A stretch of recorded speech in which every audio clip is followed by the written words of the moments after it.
A gente vai falar agora sobre vícios modernos. Muitas pessoas podem estar passando por uma situação assim, sofrendo desse tipo de distúrbio e não saber. A gente não está aqui querendo encontrar problema em ninguém, tá? Mas é que muitas são as coisas hoje em dia em que a gente acaba aí se encontrando muitas vezes presos numa roda viva e fazendo coisas repetidamente sem perceber. Isso vai muito além do uso de drogas e de álcool. Para falar sobre isso, estou recebendo aqui Alessandro Viana, que é psicoterapeuta. Tudo bem? Tudo bom, Regiane? Seja bem-vindo à Manhã Gazeta mais uma vez. Prazer é todo meu. Vícios modernos, para que o pessoal em casa entenda exatamente do que a gente está falando. Como é que a gente define o que é um vício moderno? Claro, o vício por si só, a palavra já tem uma conotação negativa, né, Regiane? O que a gente tem que entender do vício é quando ela começa a roubar espaços da nossa vida. Ou seja, situações que a gente não consegue se desligar, por exemplo, você deixa um pouco a família de lado ou deixa alguns afazeres de lado para sustentar tal comportamento. Tá. Que a gente pode citar como internet, como a compulsão por uma atividade física, entendeu? Então, justamente essa situação que é a preocupante, né? E como é que a gente consegue detectar se a gente está sofrendo desse tipo de coisa? Porque muitas vezes não vai ter alguém que vai chegar para a gente e falar, olha, presta atenção, você está dando muito mais atenção para isso do que para o restante das coisas que são importantes na sua vida. Como é que a própria pessoa pode chegar a esse diagnóstico? Legal. Regiane, eu te afirmo que a pessoa ela já tem a percepção. O grande problema é você mudar esse tipo de conduta. Então, quando ela perceber que, de repente, citando a internet, que ela está ficando muito tempo na internet e, de repente, não indo sair com os amigos, com as amigas ou não atendendo aos familiares, isto já é um problema, né? Na vida nós temos que buscar sempre o equilíbrio. Quando a gente percebe que um núcleo está roubando mais do que as outras demandas, aí sim nós temos um problema. Tá, e a gente pode citar aí uma série de situações que podem se tornar vícios, né? Sim. Você citou a internet, mas a gente pode aí abrir muito a gama de situações. Por exemplo, pessoas que são viciadas em trabalho, pessoas que são viciadas em exercícios físicos. Compras compulsivas. Compras, né? Comida. Sim, Muitas vezes a pessoa acaba ali até descarregando uma série de situações da vida dela na alimentação. Na verdade, né, na comida e nessa compulsão por atividade, a maioria das situações ela vem para suprimir algum problema emocional. Então, por exemplo, uma atividade física, tanto quanto uma compulsão alimentar, num primeiro momento ela gera uma sensação de prazer. Tá. E se a pessoa tem um problema de depressão ou algum tipo de angústia, ela vai tampar momentaneamente aquela angústia. Mas não é saudável, né, Regiane? O ideal é que nós trabalhemos e entendemos o porquê da origem daquela angústia. Não ir colocando algo em cima para tampar. E como acontece com todo vício, no começo a pessoa se satisfaz com menos.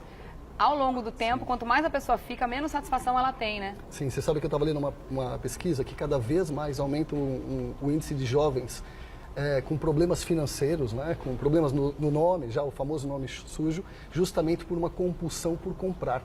Então, o que eu tenho percebido na prática clínica? As pessoas emocionalmente abaladas, a família, infelizmente, cada vez mais desestruturadas, e esses jovens compensando com comprar alguma coisa. E aí vem todo um problema, né? Porque você compra, entra em dívida, isso altera sua autoestima, você fica triste e vai comprar novamente para eliminar todas essas angústias. E vira um ciclo sem fim, né? E a gente tem que tomar cuidado realmente, porque existem coisas que são altamente viciantes, né?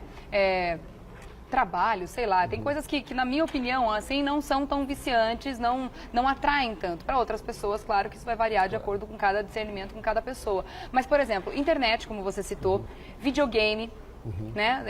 Também um fator altamente viciante. Sim. Jogo, muitas vezes, né? E as próprias redes sociais, né? As pessoas estão ficando muito tempo conectadas, né? Sabe o que eu percebo? Que o contato entre as pessoas tem diminuído cada vez mais justamente por causa dessa questão da rede social.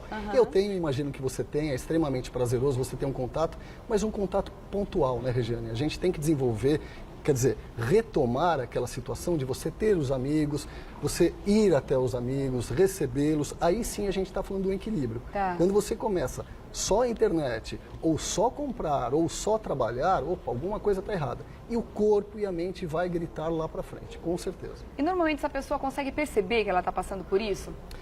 Olha, Regiane, na maioria das pessoas que eu atendo, elas percebem. A grande dificuldade é saber como sair. assumir e saber como sair. Então ela fala, não, eu saio quando eu quiser.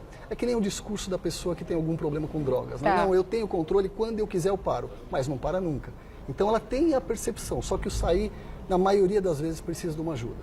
Tá, então a pessoa muitas vezes, a gente está falando aqui de vício, mas às vezes é uma situação até mais light na vida dela. Ela consegue perceber que ela está ficando muito mais tempo no computador do que com os filhos, por exemplo.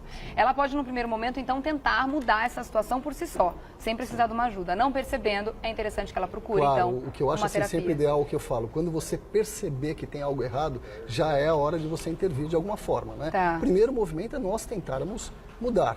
Se não conseguir isso, vai procurar um especialista, porque a tendência é só aumentar esse tipo de comportamento. Agora, os pais também devem ficar muito atentos com os filhos, né? Sem dúvida, Regiane. Eu tenho percebido que os pais cada vez mais estão deixando os filhos no computador, no videogame, por quê? De certa forma, acaba sendo uma situação cômoda. Então ele não está dando trabalho, não está na rua, não está jogando bola, não vai se machucar, fica em frente ao computador. Isso vai gerar um grande problema lá na frente.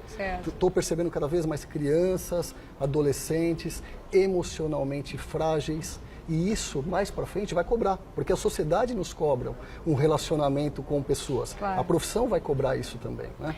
E é interessante, né, porque a gente percebe que o acesso à tecnologia acaba fazendo com que as crianças tenham, né, muito mais cedo acesso ao telefone celular, a computador e tudo mais. E claro que o equilíbrio é sempre a palavra-chave, né?